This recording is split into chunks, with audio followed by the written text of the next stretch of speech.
Assalamualaikum warahmatullahi wabarakatuh. Teman-teman semuanya, hari ini kita akan berbincang-bincang dengan salah satu tokoh persepakbolaan nasional, Coach Mustaqim. Selamat datang, Coach Mustaqim. Ya, apa kabar? Assalamualaikum.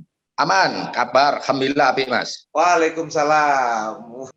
Saya panggil Coach karena beliau adalah pelatih Persebaya dan pelatih nasional juga. Nah, pernah asisten, Mas. Asisten. Oke. Ya. Coach, sebelum cerita soal Persebaya, soal persepakbolaan nasional, cerita yang ringan-ringan dulu. Gimana dulu waktu di Semada? Siap. Assalamualaikum warahmatullahi wabarakatuh, dulur. Semada, kabeh sak donya. Alhamdulillah, dino iki dikasih kesempatan sama Mas Anang untuk cerita-cerita sedikit tentang Semada. Jadi motivasi masuk Semada. Dulu katanya Semada itu kan terkenal gone wong pinter, ya toh, gone wong artis, gone wong soge. Tetapi saya dulu masuk SMA 2 itu justru motivasinya bukan itu. Justru motivasinya itu karena ada kakak kelas saya yang dulu 2 tahun lebih dari saya, namanya Taufan, itu dulu main bolanya bagus waktu di SMP-nya. Terus ketika itu dia masuk SMA Negeri 2. Nah, saya termotivasi karena di situ katanya tempatnya pemain bola, tempatnya atlet, tempatnya pemain band dan sebagainya. Justru itu yang memotivasi saya masuk SMA Negeri 2. Mergo sama loro ae. Ono nggone pemain bal-balan kan gitu. Nah, jadi saya berani mendaftarkan, lulus SMP Negeri 10, daftar di SMA Negeri 2, tes, dan alhamdulillah saya lulus. Itu motivasi saya masuk SMA Negeri 2. Bukan karena orang pinter, bukan karena orang atlet yang berbakat, tidak. Saya justru karena di situ tempatnya ada beberapa pemain sepak bola yang main bagus masuk di situ. Jadi saya termotivasi masuk di situ, SMA Negeri 2. Itu, Oke, Mas. siapa pemain bagus itu di Semada waktu itu? Waktu itu ada Taufan. Ya, Taufan itu adiknya Joko Malis. Joko Malis itu termasuk tokoh mantan legend Nia Mitra, juga Persebaya. Terus yang kedua ada namanya Agil Al-Habsi. Itu timnas Garuda. Dari Asbab masuk SMA Negeri 2 dan kebetulan sempat satu kelas dengan saya di SMA Negeri 2. Luar biasa waktu itu. Jadi makanya saya tertarik sekali masuk SMA Negeri 2. Oke. Waktu itu tes ya, zaman itu tes ya? Tes tulis. Asli Mas. Nilainya bagus atau gimana itu? Pokoknya melbu, Mas. Sing penting pokoknya masuk Negeri 2. Ya, artinya tidak melihat masuk nilainya dengan nilai A, B. Sing penting alhamdulillah masuk SMA Negeri 2. Mas, SMA waktu itu sulit loh Mas masuk Negeri 2, Mas. Bukan sembarangan. Sangat sulit masuk SMA Negeri 2 waktu itu. Yang jalur umum ya, bukan yang jalur prestasi loh saya. Waktu itu kurung ngetop bal-balane, ya sih tipis-tipis lah, ya toh. Tapi waktu itu memang saya punya bakat pemain sepak bola. Gitu, Mas. Jadi asli tes dan diterima. Yo akeh dongone, Mas. Wah, asli tes. Asli tes dan saya pesan sama orang tua saya, Pak, aku harus tes SMA 2. Dongakno. Sholat tahajud terus, Pak. Yo alhamdulillah dongane wong tua yang mandi diterima di SMA loro. Apa karena memang cita-citanya menjadi pemain bola atau pengen menjadi dokter, insinyur, dan lain-lain? Justru gak masih, Mas. Jadi dulu ketika SD itu saya kan itu apa cita-citanya jadi besok kelak ya kan gitu. Dulu nulis ya, Mas, jadi guru ngaji malah. Ya, jadi guru ngaji. Memang orang tua saya itu di kampung itu termasuk tokoh agama lah kan gitu. Yang terakhir sebelum orang tua meninggal, bapak saya tadi mudin nih, Mas, nang wono kitri, Mas. Ya tuh, anak-anaknya termasuk saya sempat guru ngaji waktu di kampung gitu, Mas. Ya jadi cita-citanya kepingin jadi guru ngaji kan gitu kan. Nah, setelah dewasa ternyata di tengah jalan memang ada bakat. Jadi ada bakat tadi pemain sepak bola, tapi saya ketika di SMA nggak Mas, pikiran jadi pemain sepak bola itu. Jadi pemain profesional seperti sekarang kemarin itu nggak ada. Karena apa? Waktu masuk SMA 2, saya ikut les kimia 3 tahun, bayangin. Les fisika 2 tahun, ya toh. setelah lulus mestinya kan tadi insinyur ya toh, tadi pegawai kan gitu ya, tadi pegawai kapal dan sebagainya. Justru malah tadi pemain sepak bola kan itu. Banyak teman-teman yang kaget juga ketika saya jadi pemain, terutama di tim nasional ya. Di Persebaya ada beberapa, kalau Persebaya kan regional ya, orang Surabaya tahu lah kalau nama Mustaqim karena hampir bendino Pak, tahun 80-an itu. Jawa Pos di sini aku tok. Jawa Pos berita ya aku tok berita nih. Jadi saya sampai ngomong sama wartawan, ojo aku po berita nih, mau aku tok. Tak bilang Kim, Jawa Pos, adik kan apa enggak diwoco. Zaman sakmono Mas. Maker. Yes, ya justru saya ya tahu sendiri kan, biasanya orang kalau orang terkenal, orang itu justru kan kebebasannya tersita. Ya toh, aku tulen ini, itu Mustaqim juga kan. Artinya saya harus baik kan gitu. Ya, ada plus minus kan itu. Ya, tapi juga membanggakan juga ketika saya jadi pemain sepak bola, paling tidak saya juga bisa mengangkat nama orang tua. SMA 2 sekolah saya juga ikut terangkat kan gitu. Jadi saya karena saya betul bangga, SMA 2 itu bukan sekolah cepengan kan gitu, orang bukan kaleng-kaleng kan gitu. Ya itu terbukti ketika saya menjadi pemain nasional, ketika saya TC di luar negeri. Ya tuh, ketika saya TC di Belanda, di Jerman, itu ada teman saya datang, sopo itu bikin kan cowok SMA itu. Ya tuh, di Australia saya TC, ada teman saya Australia, orang SMA Negeri 2. Iya, saya TC di Hong Kong, no konco Cina dono. Iya tuh, ada sopo mana gitu. Iya, ada teman, artinya apa? Bahwa betul-betul SMA 2 ini SMA bukan kaleng-kaleng kan gitu. Artinya kemana-mana kan gitu. Apalagi sekarang kalau saya lihat yang di alumni Awal Semada kemarin ada duta besar dari mana di Semada itu ya, di Malaysia ya kalau misalnya ya. Terus di duta besar di PBB. Cakoba. Luar biasa. Terus apalagi kemarin teman kita juga yang dari Semada di Amerika kan, di Seattle itu kan, luar biasa itu. Saya juga membanggakan bahwa SMA 2 ini tempatnya tokoh-tokoh pemerintah juga. Saya bilang Bung Karno sekolah di SMA 2, Tri Sutrisno SMA Negeri 2, ya kan? Itu orang Surabaya. Terus Pak Menteri Pendidikan itu pernah SMA Negeri 2 juga. Artinya aku gak izin ngomong semadai, ya toh. Artinya bangga, bukan ya? Yo SMA dulu. Bangga. Ya artinya bangga saya bisa mengangkat nama Semada juga. Saya juga terangkat dengan adanya Semada kan gitu. Oh no Mas. Pertanyaan berikutnya ini, mulai usia berapa Coach Mustaqim ini menemukan, oh bakatku ini ternyata bola? Siap. Jadi gini, kalau bakat mungkin sudah kecil ya, artinya sudah kecil sudah ada bakat olahraga saya, terutama sepak bola. Dan saya memulai serius di sepak bola itu justru setelah alumni Semada. Setelah keluar dari Semada? Keluar Semada. Tapi waktu itu sudah pemain 84. Itu saya serius main bola. Karena apa? Terus terang 81 sampai 83 itu saya kan SMA Negeri 2 sekolah les dan sebagainya, belum bisa main bola secara total, iya kan? Jadi SMA loro nggak bisa main-main. Kon goblok ya kalau lulus kan SMA loro kan gitu. Makanya saya termasuk nambah les kimia, les fisika, artinya supaya saya jangan ketinggalan. Tetapi saya memang ada bakat. Ketika saya keluar dari SMA itu tanpa orang biasanya kan kalau belum kuliah itu saya udah tawari kerja Mas di Bulog. Saya udah pernah kerja di Bulog juga. Artinya dari prestasi sepak bola. Nah, sempat kuliah. Sepak bola itu ke depan. Nah, setelah itu 1 tahun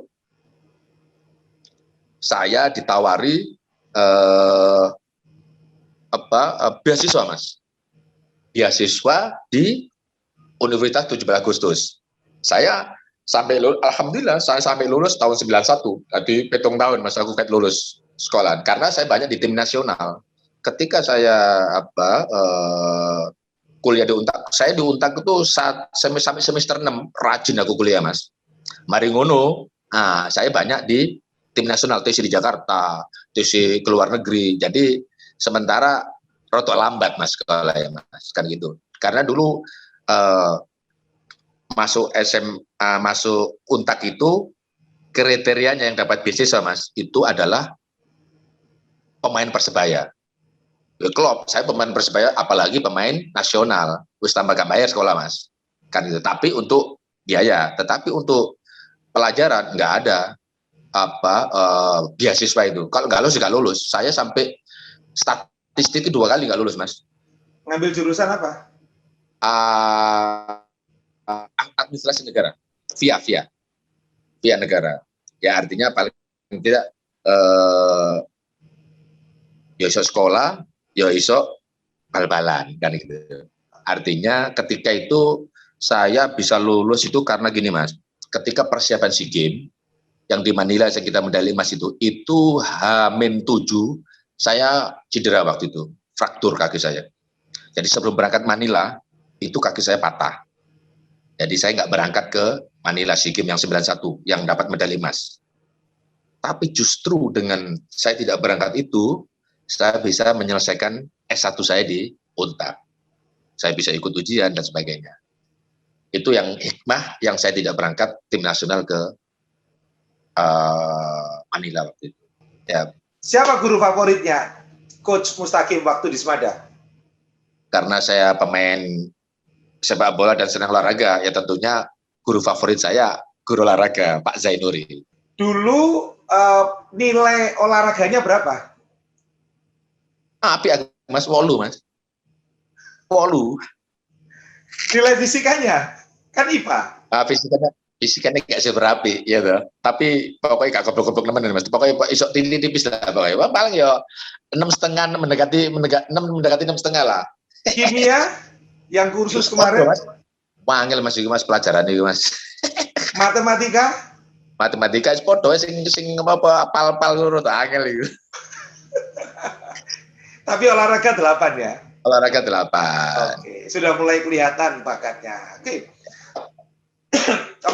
Apa kesan yang paling masih diingat oleh Coach Mustaqim saat di Semada? Ya, jadi gini, saya pernah dipanggil BP3 orang tua saya. Karena waktu itu secara tidak sengaja, waktu acara, kalau nggak salah waktu itu malam kesenian atau apa gitu, ada pelawak dari ITS. Itu memanggil ada salah satu mungkin dari SMA Negeri 2 sing lucu kan gitu. Akhirnya saya memberanikan diri naik. Niku gocok di situ. Secara tidak sengaja saya mengucapkan ngomong kalau guru-guru SMA Luhur iki Pak Wayai Dino pelajaran ekstrakurikuler iku badok mana gitu kan. Itu mungkin yang angkatan saya masih terkenal itu mas. Wah besoknya betul. Setelah itu besok saya dipanggil karena memang ini kan spontanitas, tidak ada persiapan. Maksudnya apa waktu itu mengatakan seperti itu? Ya guyon, artinya guyon waktu itu kan ada pelajaran ekstrakurikuler yang masak-masak itu, ada yang masak, kan ada yang membuat bahan-bahan kimia sampo dan sebagainya. Itu makan, itu yang menikmati kan guru-guru itu, gitu loh. Kini sing gawe guru sing mangan gitu mas. Iya toh. Itu aku setelah sengaja ngomong, wah enak guru-guru gue badok kan gitu. Kata-kata badoknya itu kan kasar gitu loh. Tapi waktu itu saya tidak ada tendensi lain. Ya memang karena guyon dan lawan ngomong saya itu kan senior saya lupa namanya itu anak ITS itu. Ya. Gurunya guru masak waktu itu siapa? Coach Mustaqim. Bu Iwul kalau nggak salah. Bu Iwul, salah ya. Bu Iwul ya. Iya, masih ingat saya Bu Iwul. Mas, sama lagi Mas Sony. Waktu ada lagi, yang menarik lagi waktu itu saya dipanggil sama Pak Harto, ya toh. Waktu habis olahraga, saya loncat cendela itu Mas. Lewat cendela kelas itu. Ono sing lapor dipanggil lagi saya waktu itu. Pertama diangkat Mustaqim api tapi goblok. Posok lewat cendela mencolot. Mas. Itu menarik juga Mas, terkesan juga itu. Apa sih motivasinya waktu itu kok sampai naik jendela itu? Ya, anu mas, waktu kosong kepingin ndak ngombe apa itu mas, pengen ndak ngombe ya nuntuti konco yang dekatnya lapangan tenis pokoknya. Itu apa itu? A berapa itu? Nggak tahu saya lupa itu. Ya depan lapangan tenis, sorry Ya, lapangan basket kita ya. basket. Ya, itu Bukan A1 basket. kalau zamanku dulu namanya A1, A2, A3, A4. Ya, itu mas, itu loncat runo mas. Artinya ya kita tetap waktu itu tidak ada kesengajaan. Yo namanya guyon juga mas. Jadi Istirahat. cuman ada yang ada jam istirahat, bukan jam-jamnya ini. Ya tapi kan tidak patut lah kan gitu. Ya, ke Tidak Pak patut. Kadir pasti. Iya, dengan ini ngomongin Pak Kadir, dengan ini apa es. Ilingnya sampean. Iya lah, semada. Pertanyaan tadi, siapa teman yang masih diingat, masih berkesan sampai sekarang? Sampai sekarang banyak mas. Ada beberapa pemain atlet beberapa teman yang sukses di Jakarta. Seperti Ampo ya, pernah dengar Ampo? Ampo itu teman sekelas saya yang sekarang jadi bekerja sama orang Cendana. Nah itu kalau saya di Jakarta itu sering komunikasi sama saya dan saya pernah menjadi manajer PON untuk bisbol, softball. Itu karena diberi kepercayaan oleh Ampo untuk mewakili Jatim di PON. Nah, itu salah satu yang teman saya masih banyak mas teman-teman yang sing berkesan wakewan konyo-konyo sing sukses yang sukses itu. Cuman yang di bola ini kan kalau sekarang yang beredar ya dari SMA Negeri 2 itu saya dengan Al-Habsyi waktu itu. Al-Habsyi itu waktu itu setelah kerja di asuransi atau apa itu sekarang udah menghilang. Tapi yang beredar sampai sekarang ya mungkin ya Cak Mus yang sekarang. Artinya sebagai pemain beredar, sekarang sebagai mantan pemain jadi jadi coach. Jadi sekarang jadi saya coach. Ya saya juga pernah ngelatih di mana-mana, pernah ngelatih di Kalimantan, di keluar-keluar lah. Artinya sekarang ini saya kembali lagi ke Persebaya. Artinya tetap jadi asisten dan itu membanggakan buat saya. Karena apa? Cita-cita saya ketika saya jadi pemain pernah membela Surabaya, sekarang jadi pelatih juga membela Persebaya dan kembali ke Surabaya. Saya sempat 3 tahun di Persija dan sempat juara di kompetisi mewakili di Persija Jakarta. Dulu ikut organisasi nggak? Ikut. Saya kan sempat jadi silaraga sama anaknya Coach Basri waktu itu, Iwan. Ketua OSIS-nya waktu itu siapa ya? Ini Profesor Satri Arinanto. Sepak bola waktu itu kan nggak ada di Semada ya? Ada tapi tidak tidak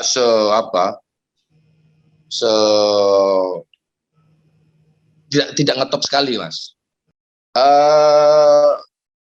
Saya kan olahragawan ya, saya suka di SMA 2 itu kan ada softballnya kan bagus.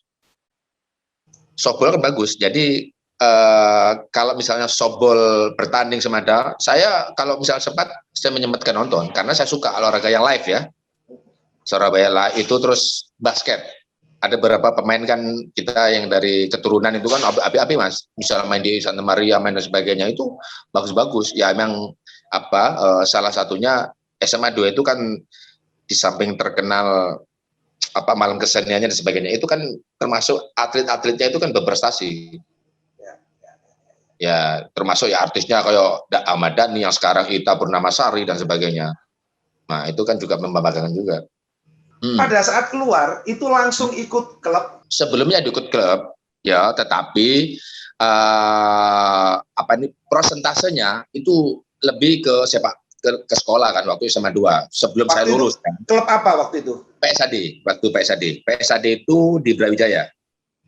Okay. PSAD itu termasuk klub internal dari Persebaya. Saya udah ikut, cuman tidak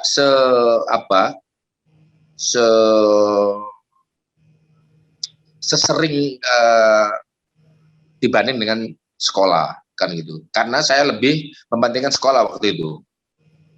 Tapi karena saya bakat, jadi di bola ini orang bilang lebih ke gampang kerjoy mas, istilahnya kan gitu. gampang kerja. Dan saya udah tawari kerja, setelah lulus itu sudah ditawari kerja, Mas, di Bulog. Artinya apa? Dengan prestasi sepak bola itu gak aneh lah kalau kerjaan kan gitu. Tentunya yang berprestasi, Mas, ya, bukan sepak bola hanya sekedar hobi ya. Ya, bukan sekedar hobi ya. Tetapi saya pikir saya ada dua pilihan. Saya kalau kerja, saya nggak bisa mengembangkan sepak bola saya. Harus ada satu pilihan, sepak bola atau kerja. Dan jangan lupa, ketika saya keluar dari Semada itu, saya lebih intens ke sepak bola, Mas. Gitu. Jadi belum ada pikiran melanjutkan ke S1 ke universitas waktu itu. Nah, setelah ada vakum 1 tahun, terus ada yang menawari kuliah dan dapat beasiswa, saya masuk ke Universitas Agustus itu. Waktu keluar dari Semada memilih sepak bola, posisinya sebagai apa waktu itu? Back? Waktu itu sebagai penyerang. Penyerang. Setelah unit banter berarti. Jadi gini, Mas. Maju banter. Jadi memang saya termasuk masih ada di bola itu. Pemain termahal di Indonesia pertama saya. Waktu itu ditransfer 50 juta. Zaman Samono, Mas. Ditransfer 50 juta. Jadi mungkin pemain termahal waktu itu. Dari Ashabab ke Mitra Surabaya. Sebentar, perjalanannya gimana tadi? Dari PSAD terus kemana? Nah, dari PSAD ya, dari PSAD terus ada kompetisi PSAD selesai, ini udah lulus ya, udah lulus SMA ini ya. Tapi sebelumnya saya udah ikut PSAD ini, Mas. Oh, waktu di Semada sudah ikut PSAD? Udah, saya mulai umur 13 tahun sudah ikut klub PSAD ini.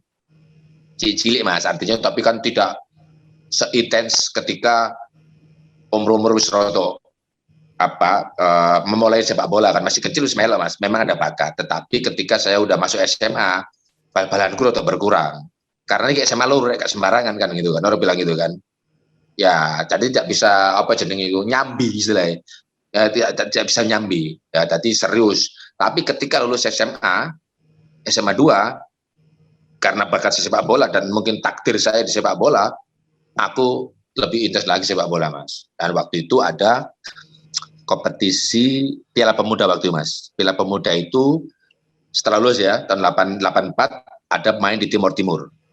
Timur Timur itu Piala Pemuda di Timur Timur, Jatim ketemu Sultra, ketemu tim-tim, ketemu Kaltim di Timur Timur. Dan waktu itu Jatim juara. Nah, saya pemain terbaik waktu itu. Jadi pemain terbaik, dan 85-86 saya masuk ke Persebaya. Jadi kronologisnya saya masuk Persebaya itu ketika saya bermain bagus di Piala Pemuda. Di Piala Pemuda di Surabaya itu saya jadi pemain terbaik dan juara 1 waktu itu. Tahun 85 dipanggil ke Persebaya sampai 3 tahun saya di Persebaya. Itu kronologisnya. Itu Persebaya masih amatir waktu itu, Mas. Kayak saiki, Mas, saiki bal-balan enak. Artinya profesional, memang kerjanya sepak bola. Jadi enak lah jadi pemain sepak bola. Kalau ada bakat, misalnya mungkin teman-teman Semada yang punya anak punya bakat sepak bola, yo harus didukung sepak bola. Apa sih enaknya jadi pemain sepak bola itu? Mas, jadi pemain sepak bola kan, Mas, olahraga seenak sepak bola. Bayangin, Mas, saya bisa keliling dunia. Bukan dari S1 saya, ya, dari sepak bola, Mas. Satu, ya. Yang kedua, bisa mengangkat derajat orang tua. Melebu koran terus, ya, Mas. Melebu TV, Mas. Ya, itu artinya melebu kampungku sok terangkat dengan berita itu kan gitu. Ya, jadi saya sampai pernah cerita sama wartawan, ojo telepon koran terus lah aku. Ya tuh, Jawa Pos itu hampir tiap hari saya, Mas, zaman dulu itu. Gambarku tok, wis. Itu clipping itu di rumah itu mungkin ada setengah meter tak tumpuk itu. Itu. Ada itu, bener ada setiap hari gambar saya. Artinya bahwa di situ kita juga bisa mengangkat nama kampung, nama orang tua, nama sekolah juga, lulusan dikira semadai, semaluru kira ya kan gitu kan, bangga Mas. Gitu. Ya, jadi itu salah satunya yang membuat kita kenapa milih bal-balan. Terus opo enake? Sangat enak Mas. Loh. Tak dipikir-pikir bayarin pemain saiki lho sekarang loh Mas. Zaman saiki Mas. Ngalang-alangi gajine menteri Mas. Ngalang-alangi gajine gubernur. Iya tuh. Artinya dari sepak bola. Tentunya yang betul-betul serius. Iya tuh. Bayangin. Kalau dipikir-pikir saya bisa keliling dunia Mas. Iya tuh. Nang Londo, nang Jerman, nang Jepang, nang Cino, nang Hong Kong pengen 6 aku. Yo, dari mana? Sepak bola. Yo, dari sepak bola itu artinya kalau diseriusi, ya tentunya kalau bisa main ke luar negeri tentunya jadi pemain nasional Mas. Kalau ke pemain nasional nggak istilah. Tapi bakat itu penting ya. Oh, bakat itu kan tidak bisa dipelajari Mas. Itu karunia dari Allah, dari atas. Bakat. Dan artinya kalau saya tidak punya bakat sepak bola, bisa nggak saya dilatih? Ya siap. Ini kita kan coach kan tahu talent. Oh bakat arek ini. Arek ini bisa jadi pemain bola atau enggak kan kelihatan. Kan sekarang ini ada klub-klub atau ada akademi yang jalurnya prestasi. Ada yang ini jenenge penggembira aja. Orang tuanya kan daripada anaknya kegiatan yang tidak positif, ya dilakukan bal-balan itu. Karena apa? Dari sepak bola atau dengan olahraga itu kan sportivitas anak, sosialisasi dari anak itu bagus kan gitu. Jadi atlet itu kan sportif, jiwanya itu semangat kan gitu. Koncone yo akeh kan gitu. Jadi ada kegiatan yang positif. Itu dari sepak bola Mas. Sepak bola itu luar biasa. Apapun yang berhubungan dengan misalnya nih, saya ngurus di PLN, ngurus di Opoi, orang sing ngono, itu mustahil dibantu Mas. Ya artinya kalau kita ini artinya ketika kita main bola waktu itu bagus, jadi pelatih juga bagus, artinya tingkah laku juga bagus. Ono apa dibantu Mas? Ya kalau kita sering bantu orang kan, pasti kita dibantu orang juga kan. Jadi kita juga banyak teman. Ya buat saya teman adalah aset di mana-mana Mas. Dari Sabang sampai Merauke koncoku oke.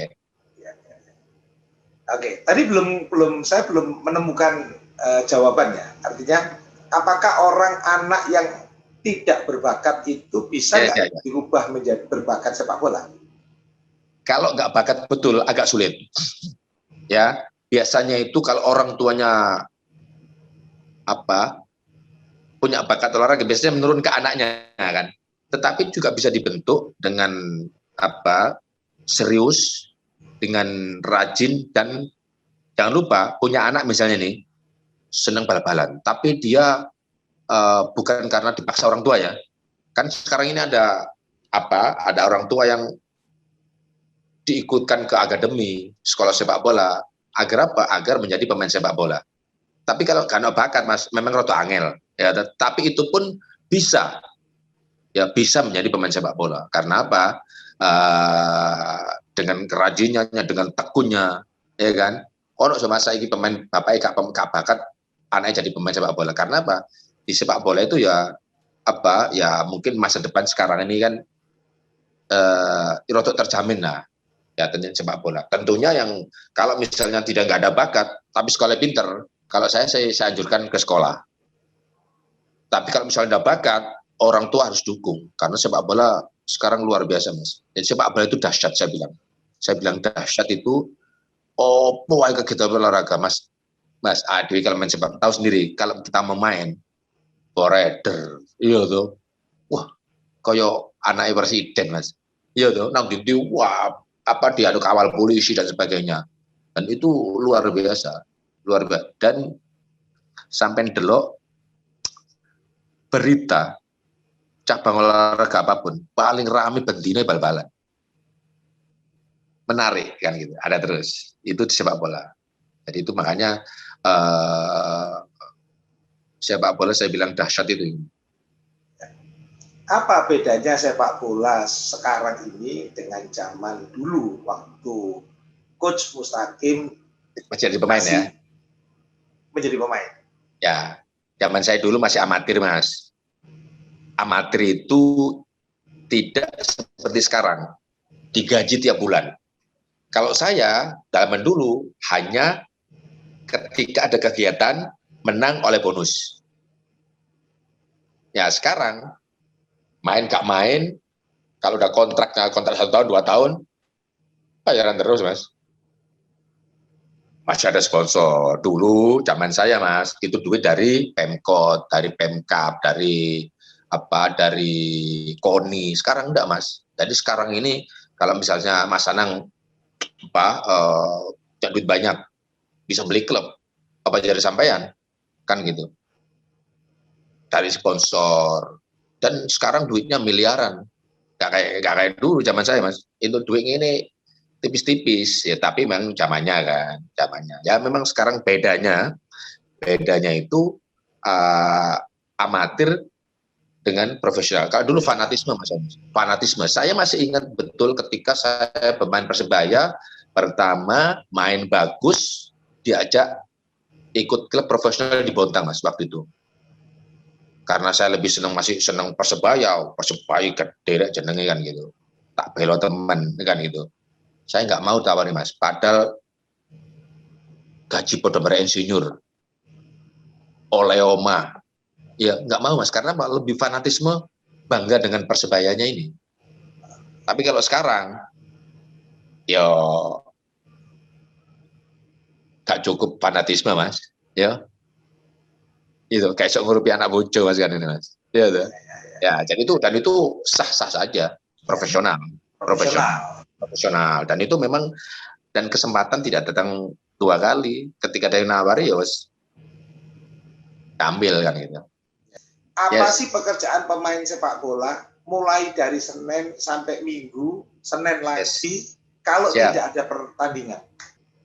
Kalau rutinitas, kalau udah kebiasaan, rutinitas sehari-hari, Senin sampai Sabtu, ya toh, kalau itu masih masa persiapan, ya beri latihan, Mas. Pagi jam 7 sampai jam 9. Rutinitas ini ya. Sore latihan jam 3:30 sampai jam 5:30. Setiap hari begitu kerjanya. Ya toh? Nah, nanti kalau sudah mulai fase uji coba, sudah ada pertandingan. Jadi latihan tetap Senin, Selasa, Rabu seharinya begitu aja, Mas. Ketika nanti sudah mendekati kompetisi, di season itu ya tur-tur, Mas, tidak menjemukan. Yang menjemukan kan ketika tidak ada kompetisi, persiapan itu kan ada 2 bulan sampai 3 bulan itu latihan menuju ke kompetisi. Itu kerjanya seperti itu, Mas. Pagi sore itu, Mas. Kalau belum ada kompetisi. Nah, contoh sekarang itu ada, Mas. Itu ada di ada namanya classroom. Ya, classroom yang pelajaran ya. Itu biasanya ada misalnya 2 minggu sekali kita pelajaran. Tetapi biasanya bukan siang.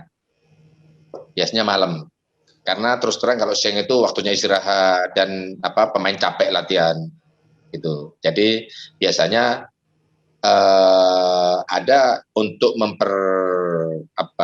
menambah wawasan, menambah ilmu, ya ada beberapa pemain yang mungkin yang kuliah, ya kan, tetapi itu sedikit, biasanya lelah sudah, terlalu capek dengan latihan, apalagi dengan udah mulai session dan sebagainya, pemain jadi masing-masing lah sekarang ini, apalagi sekarang ini kan tidak perlu kita kuliah, sekarang kan pinter-pinter saya kira, Mas, dengan internet semua kan, ya tuh. Artinya sudah bisa menambah kita kepingin tahu misalnya apa yang paling baru. Tapi classroom itu sebetulnya materinya apa ya, Coach Mustaqim? Ya, tergantung temanya. Misalnya nih, ya istilahnya pendalaman, Mas. Kan pemain ini kadang-kadang pemain kita sekarang ini kan yang sekolah kan kadang-kadang sedikit, mungkin sampai SMA toh, ya kan. Ya, itu perlu dikasih wawasan, misalnya istilah-istilah yang misalnya bahasa Inggris, come from behind, atau one touch, dua touch, tic tac dan sebagainya. Itu biasanya pemain kadang-kadang belum paham betul, makanya dikasih ya minimal mengingatkan lah kan gitu. Yang ada hubungannya dengan istilah-istilah sepak bola yang terbaru. Misalnya ada regulasi baru, ya pemberitahuan kepada pemain. Terus biasanya kalau ada mau pertandingan, biasanya itu video-video yang kita bahas bakal lawan. Nah, itu dia ini pakai formasi apa? Siapa key playernya, pemain kuncinya, terus bagaimana dia cara bertahan, defend bagaimana cara attacking. Nah, itu di classroom. Nah, di classroom Mas, nanti dipraktekkan di lapangan. Yang teori itu, ini loh kok gini loh. Jadi pemain karena apa terus terang daripada baca. Kalau dulu kita kan baca kan, itu lebih mudah ketika kita lihat visual. Ini gimana ini dengan COVID seperti ini? Bagaimana perkembangan persepak bolaan Indonesia ini, Coach? Setelah kemarin diputarnya Piala Menpora, kita juga cukup bersyukur Mas, karena selama pandemi mulai Maret 2020 ya tuh Mas, sampai kemarin bulan apa ini? Kita baru boleh nih. Hampir 1 tahun Mas. Kita sepak bola kompetisi tidak boleh dilanjutkan. Bahkan sudah berjalan kalau nggak salah 3 pertandingan Mas. 3 pertandingan sudah berjalan liga ini. Diberhentikan, tidak boleh melanjutkan. Artinya apa? Sepak bola satu, ya tidak ada kegiatan yang sehari-hari kita kerjanya sepak bola. Bayangin sama seperti gini Mas, sampai duwe oma kok lemel oma Mas. Ya kan gitu kan. Ya sama dengan kegiatan sepak bola, nggak oleh sepak bola. Ya satu. Yang kedua dari segi salary Mas. Ya, dari segi penghasilan. Ya. Dengan tidak adanya sponsor, terus terang manajemen berpikir ulang. Ya dengan adanya pandemi ini. Ya. Contoh begini Mas, biasanya dulu ketika tidak ada pandemi, stadion itu dipenuhi penonton Mas. Ya toh. Sekarang tidak boleh, bayangin. Ya toh, artinya sponsor itu kan juga mikir. Ya artinya ini kompensasi ketika aku nyponsori, harus nonton kayak apa kan gitu. Nah itu terus akan berkurang Mas. Dengan berkurangnya itu otomatis salary dari pemain juga sendiri itu dipotong Mas 50%, bahkan cuma 25% gajinya. Bayangin Mas. Nah itu salah satunya kenapa beberapa pemain asing kita Persibaya itu apik Mas. 4 itu keluar semua. Yang dari Australia, yang dari Mali, yang dari Brazil, satunya dari Palestina itu keluar semua. Ikut negara lain karena di Indonesia belum bisa kompetisi, terus terang mereka kan juga tidak berpenghasilan. Nah, dengan dia keluar itu mereka mungkin gajinya lebih bagus dan dia bisa main bola lagi kan gitu. Tapi di negara lain kan masih juga nggak bisa main juga kan Coach? Tapi lebih awal kan lebih awal dia boleh main. Indonesia kan nggak boleh sama sekali. Nah, ketika Piala Menpora ini kan diputar lagi Mas, diputar lagi kan. Nah, itu dengan protokol kesehatan tentunya, dan itu uji coba untuk Liga Liga 1 ke depan. Dan alhamdulillah insya Allah nanti tanggal 3 Juli itu Polri sudah memberikan izin bahwa bisa dipastikan kompetisi Liga Indonesia itu bisa diputar lagi Mas. Dengan tetap protokol kesehatan, tentunya dengan tanpa penonton. Dan ini tentunya bagi pemain itu sebenarnya agak kurang. Tentunya saya kan juga pernah jadi pemain Mas. Kebanggaan seorang pemain itu ketika kita main dilihat orang banyak.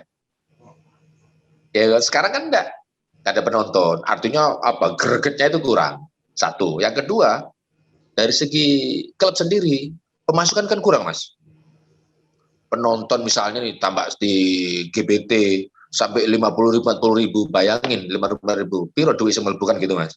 Ya sekarang kan tidak sama sekali, nggak dapat, ya tuh. Nah itu, dan dengan COVID ini Mas, kebetulan ya dengan Piala Menpora ini sebagai test case lah, Dan alhamdulillah kemarin Piala Menpora bisa berjalan dengan baik.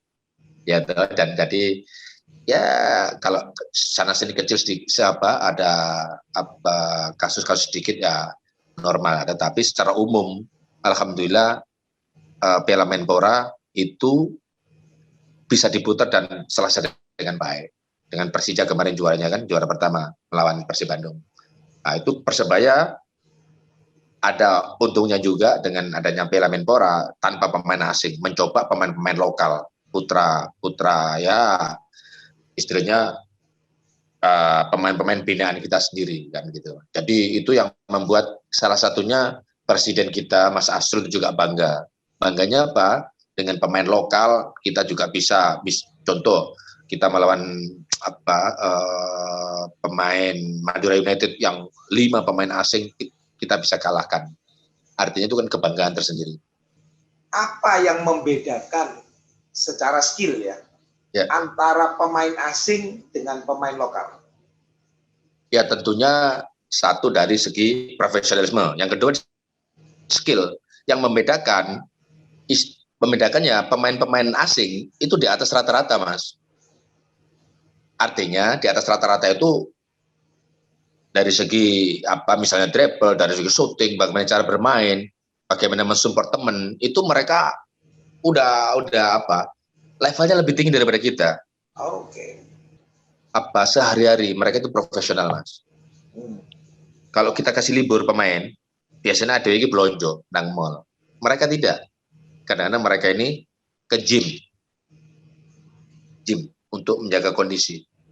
Gitu. Kira-kira berapa tahun lagi kita bisa menyamai mereka? Kalau saya ingin tahu, Coach. Mas, sebenarnya ukuran keberhasilan sepak bola suatu negara itu dilihat dari tim nasionalnya, Mas. Ya toh, kalau contoh aja tim kecil seperti Finlandia yang nggak ada orangnya berapa itu, dan sepak bola tapi dia bisa ikut Piala Dunia. Yang dilihat sekarang sebenarnya itu di usia muda, Mas. Di usia muda itu kalau kita betul-betul serius menangani dengan betul, ya toh, misalnya nih, sekarang ini kan ada Timnas U19, Timnas U16, Timnas U23. Ya toh. Kalau misalnya yang senior, oke lah kita udah ketinggalan dengan negara-negara sudah maju. Ya, itu yang kita ngomong yang di kelas dunia. Kita nggak usah jauh-jauh deh, kita ngomong di kelas Asia Tenggara aja. Kalau Asia udah agak sulit. Ngomong Asia, di kelompok usia apapun, kita agak sulit. Ya, contoh, karena usia udah ngomong Jepang, udah ngomong Korea, udah ngomong Saudi, itu agak sulit. Ya, kita yang agak di yang lebih kecil lagi skupnya di Asia Tenggara aja deh. Kita sekarang agak tinggalan dengan Thailand. Ya, Thailand bagus sekarang Thailand. Ya, Vietnam. Ya, Mas, saya pernah TC di Thailand. Kita pernah main di Vietnam. Dari hotel kita kelihatan itu punya 2 lapangan dan apartemen. Itu untuk tim nasionalnya, Mas. Di Vietnam itu. Negara yang baru merdeka. Ya kan? Itu sudah begitu fasilitas udah luar biasa. Saya ini timnas sampai sekarang ini Indonesia kalau mau latihan itu masih nyewa. Bayangin, hotel masih nyewa, tidak ada punya apartemen. Saya 89 main di Malaysia, itu udah punya apartemen sendiri, timnasnya ya, punya lapangan sendiri. 89 itu, Mas. Berang tahun yang lalu itu, apalagi sekarang kan gitu. Nah, kita sekarang ini mau latihan timnas sendiri mau latihan ke Senayan, bayar, Mas. Saya masih ingat ketika saya dengan Coach Aji sebagai asisten waktu itu menangani timnas. Latihan pindah-pindah, Mas. Ya tuh. Latihan pindah-pindah ini itu dan itu bayar. Artinya apa?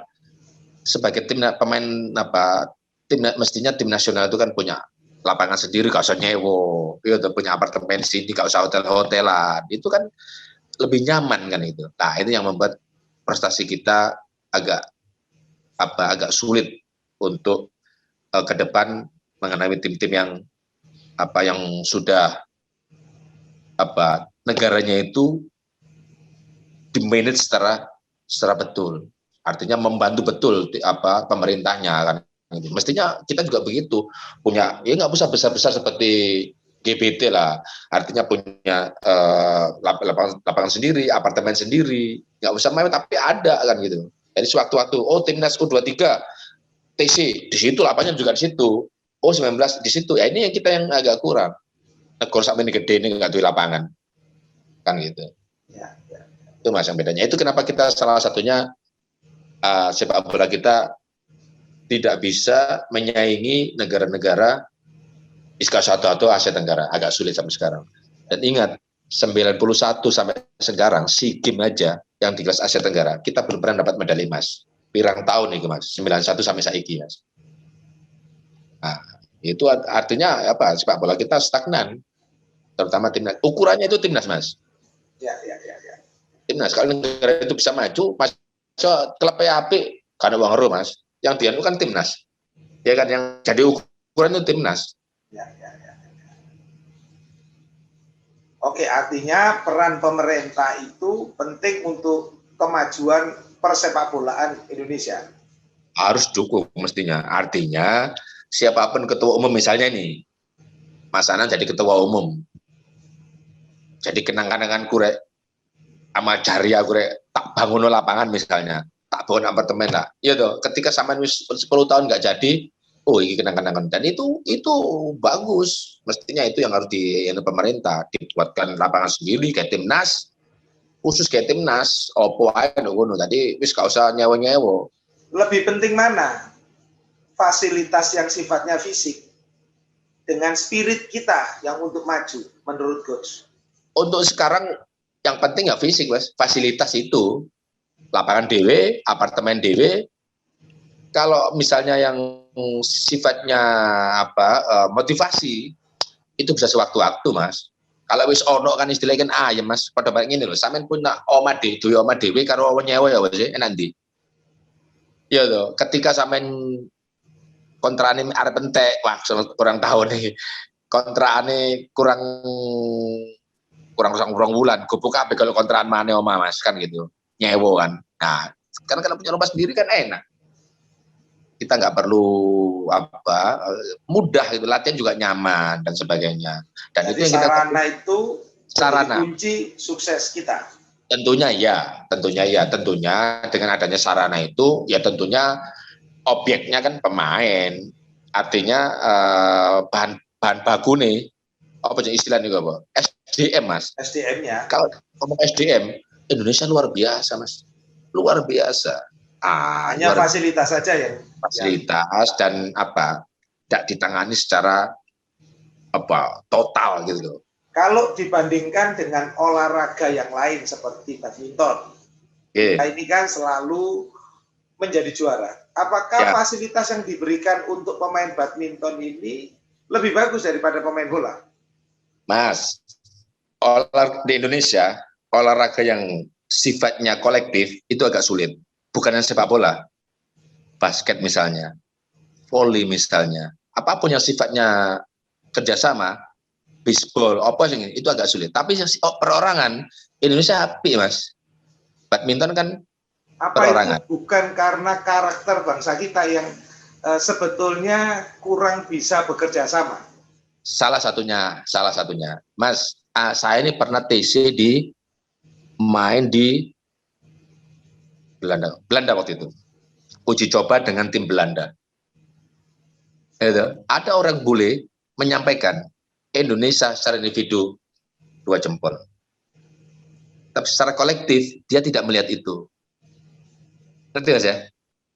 Indonesia itu skill luar biasa individunya mas, tetapi yang kerjasama itu loh, itu kita bisa dilihat ketika kita lihat misalnya Liga Inggris, Liga Prancis, Liga, kalau mau bikin gol itu egonya agak ditinggalkan. Justru yang penting itu timku yang menang. Indonesia kadang-kadang enggak, apa caranya kepentingan bela dewi kan gitu. Egonya masih terlalu tinggi ya. Egonya masih terlalu tinggi. Ya itu sehingga karena cocok untuk olahraga yang sifatnya perseorangan. Ya itu salah satunya. Nah, itu yang harus kita perbaiki lagi.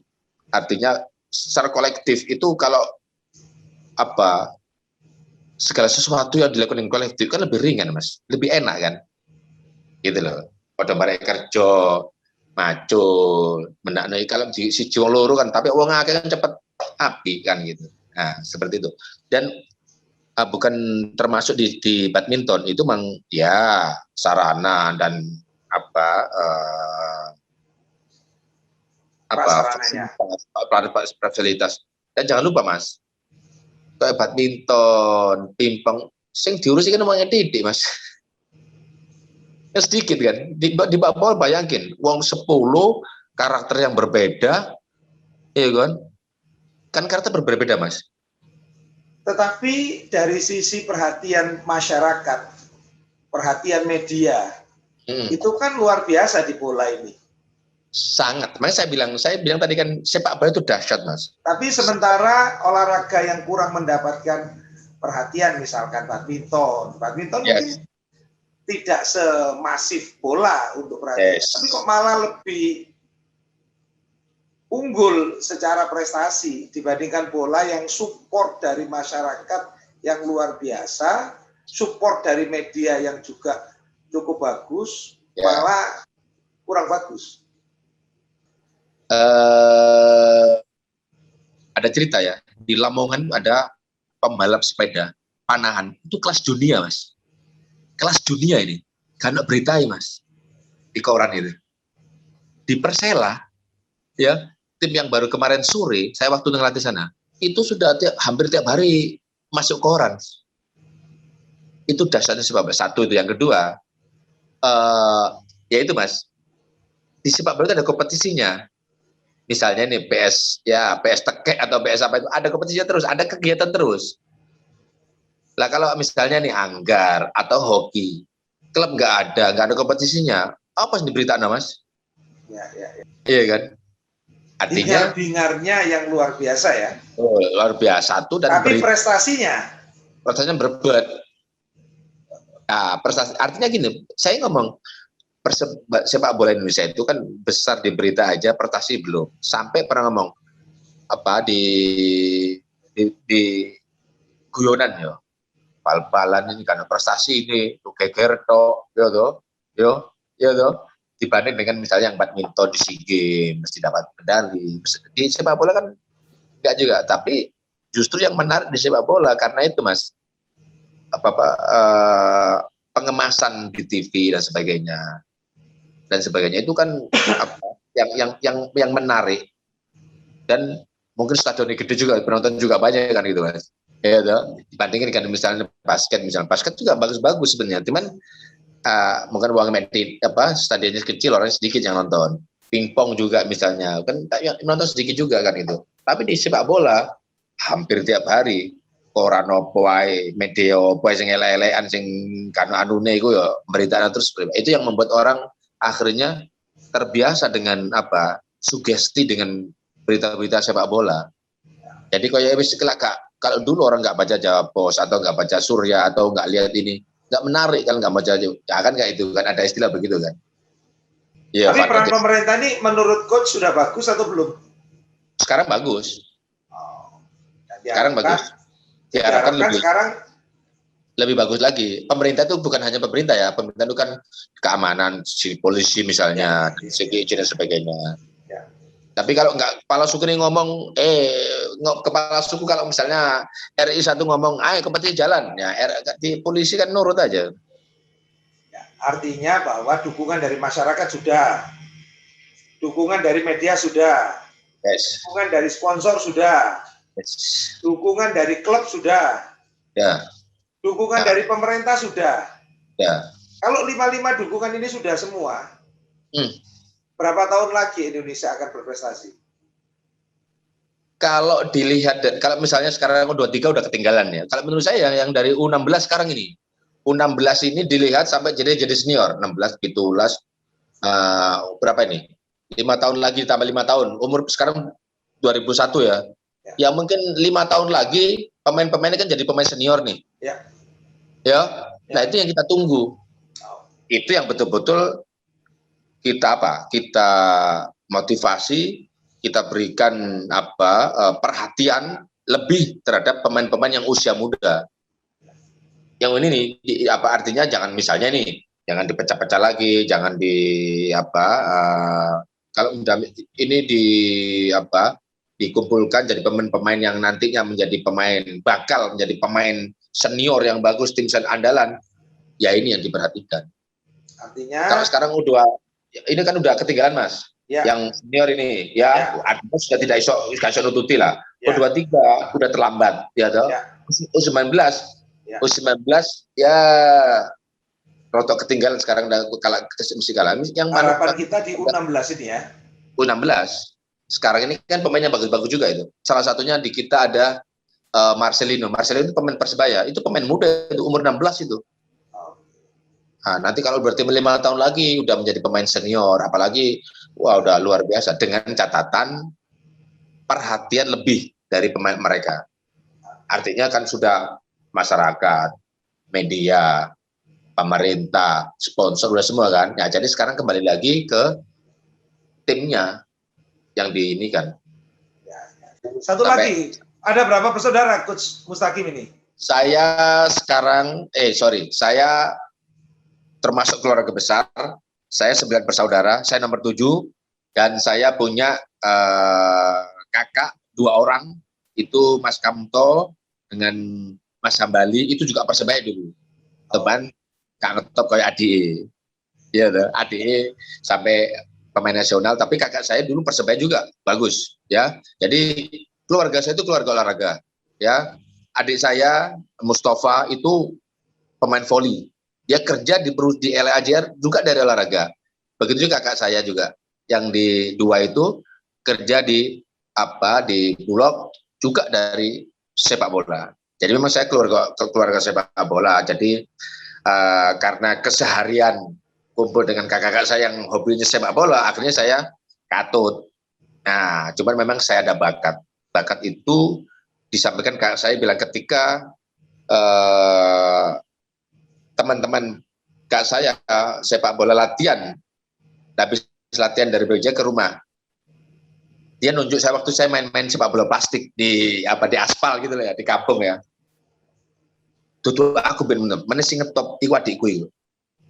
Maksudnya saya, iku mana ngetop iku bal-balan ini. Artinya bakat itu bisa dilihat kakak saya ketika saya masih kecil, karena mungkin saya bagus dribbling dan sebagainya. Itu yang membuat kakak saya yakin kalau saya menjadi pemain. Nah, ternyata alhamdulillah memang bakat. Jadi setelah SMA saya lebih serius lagi mendalami sepak bola, karena ini memang takdir saya ya. Jadi saya menjadi pemain, apalagi ketika ada kompetisi Piala Pemuda, saya menjadi pemain terbaik, saya menjadi top skor, dan dilanjutkan dengan Persebaya waktu itu. Nah, dengan Persebaya itu saya lebih yakin lagi bahwa memang ini dunia saya. Putranya Coach Mustaqim ini berapa? Punya putra 3. Yang pertama, Mizan Janu, pernah mengikuti jejak saya menjadi pemain sepak bola. Ikut saya waktu itu, dia pernah seangkatan dengan Andri Firmansyah, pemain Persebaya yang nah itu. Terus U21 dia ikut saya ngelatih di Bontang. Jadi dia kan ada kan senior, ada kan U21-nya Bontang. Tetapi waktu itu dia cedera, jadi dia sempat operasi lutut. Akhirnya saya bilang sama pelatihnya, ya apa anakku ini seisok enggak berprestasi mari operasi. Koyo agak sulit. Nah, akhirnya setelah itu saya kembali ke Surabaya, dan akhirnya saya suruh kuliah di Kuala Lumpur di Malaysia. Ya 4 tahun di Malaysia, dan alhamdulillah lulus dari Malaysia. Ya, itu yang pertama. Yang kedua, Sivana itu dia sekarang jadi dokter. Jadi dokter di Rumah Sakit Semen. Dia lulusan UNER. Ya, jadi lulusan yang kedua. Yang ketiga, Fauzan, saya lulusan dari alumni ITS, sekarang kerja di surveyor di laut. Nah, sekarang dia kerja di di Jakarta. Itu Mas yang jadi apa? Memang anak-anak saya tidak ada yang ikut mengikuti jejaknya orang tuanya, tetapi dari segi pendidikan, alhamdulillah mereka sukses. Buat saya pendidikan lebih penting lah, lebih penting. Dan alhamdulillah sekarang udah bisa bekerja. Gitu, apa Mas. Yang Coach Mustaqim ingin sampaikan kepada Semada supaya lulusannya berkarakter dan berprestasi? Sing pinter, ya, sing pinter terus no pinter, gitu. Sing gak sepiro pinter tapi ono bakat bal-balan, yo melu bal-balan. Nah sekarang sing awas sing pada bareng umur pada bareng aku nisorku, orang sebagai orang tua, kalau misalnya punya anak berbakat sepak bola, apa ikutkan klub atau akademi, ya, dan dukung kalau dia ada bakat sepak bola. Ya toh. Nah, saya opo? Ya cek podo koyo Cak Tagim bisa membanggakan misalnya dia lulusan dari Semada, paling enggak minimal anakku bapakku Semada kan gitu. Bangga gitu loh. Terus terang Mas, saya bangga sekali dengan SMA Negeri 2 ini. Terus terang, karena apa? Satu, orang ngomong sekolah menengah, yang paling top itu kan di komplek kan SMA Loro, SMA Limo kan gitu. Ya toh, SMA komplek lah.